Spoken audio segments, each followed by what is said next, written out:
Once upon a time, in a land where the moon bled red and the wind whispered secrets of the dead, there lived a girl named Ella. But she was no ordinary girl, she was cursed. Her father had married a woman with 2 daughters, but the moment he breathed his last breath, the stepmother's true nature was revealed.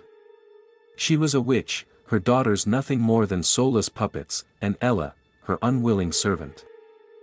They called her Cinderella because she was forced to sleep in the ashes of the great hall's fireplace. But what they did not know was that the ashes whispered to her. They told her secrets. They told her how to survive.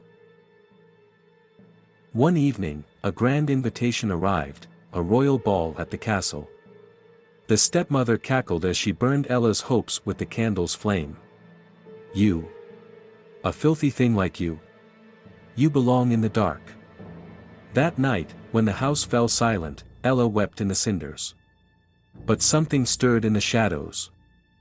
A voice, low, cold, and hungry, whispered, "Do you wish to go to the ball?" Ella froze. Before her, a creature emerged from the darkness.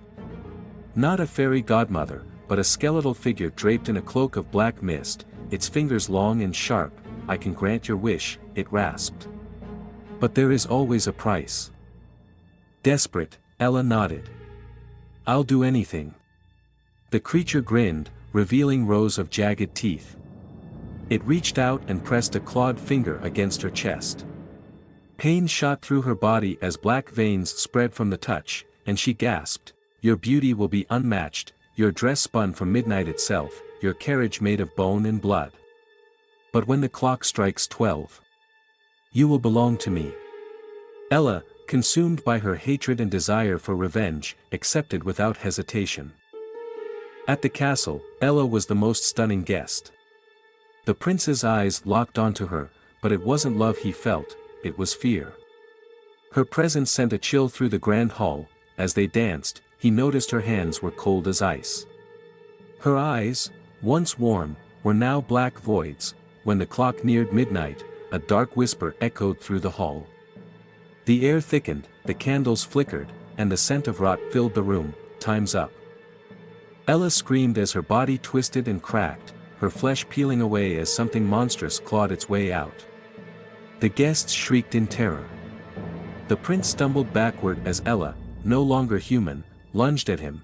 Her stepmother and stepsisters, watching from the crowd, tried to flee, but shadowy hands erupted from the ground, dragging them into the abyss. Their screams were the last sound heard before darkness swallowed them whole. When the clock struck 12, the castle doors burst open. A cold wind howled through the halls, and the creature that had granted Ella's wish stood at the entrance. She turned to it, her once beautiful face now twisted with hunger. "You belong to me now," it whispered, and together, they vanished into the night. The prince, the only one left alive, never spoke of that night again. But they say that if you listen closely on a quiet midnight, you can still hear Ella's laughter carried by the W.